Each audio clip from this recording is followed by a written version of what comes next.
ലോക പരിസ്ഥിതി ദിനത്തിന്റെ ഭാഗമായി സ്കൂളുകളിൽ ഔഷധച്ചെടികൾ നട്ടുപിടിപ്പിക്കുന്ന പദ്ധതിയുടെ ഇടുക്കി ജില്ലാതല ഉദ്ഘാടനം നെടുങ്കണ്ടം പഞ്ചായത്ത് യു.പി. സ്കൂളിൽ നടന്നു.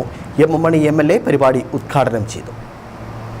ലോക പരിസ്ഥിതി ദിനത്തിന്റെ ഭാഗമായി വിദ്യാഭ്യാസ വകുപ്പും സഹകരണ വകുപ്പും സംയുക്തമായാണ് സംസ്ഥാന വ്യാപകമായി സ്കൂളുകളിൽ ഔഷധച്ചെടികൾ നട്ടുപിടിപ്പിക്കുന്ന പദ്ധതി നടപ്പിലാക്കുന്നത്. ഒരു ജില്ലയിൽ 200 സ്കൂൾ എന്ന കണക്കിൽ 2800 സ്കൂളുകളിലായാണ് ഔഷധച്ചെടികൾ നടുന്നത്. മുൻവർഷങ്ങളിൽ വിവിധ ഫലവൃക്ഷ തൈകൾ നട്ടുപിടിപ്പിച്ചിരുന്നു. പരിപാടിയുടെ ജില്ലാതല ഉദ്ഘാടനം നെടുങ്കണ്ടം പഞ്ചായത്ത് യു.പി. സ്കൂൾ വളപ്പിൽ ഔഷധച്ചെടി നട്ടുകൊണ്ട് എം മണി എം.എൽ.എ. നിർവഹിച്ചു. തുടർന്ന് നടന്ന യോഗത്തിൽ ഉടുമ്പൻചോല സർക്കിൾ സഹകരണ യൂണിയൻ ചെയർമാൻ ജിൻസൺ വർക്കി അധ്യക്ഷത വഹിച്ചു. ജില്ലാ സഹകരണ സംഘം ജോയിന്റ് രജിസ്ട്രാർ റൈനു തോമസ് സന്ദേശം നൽകി.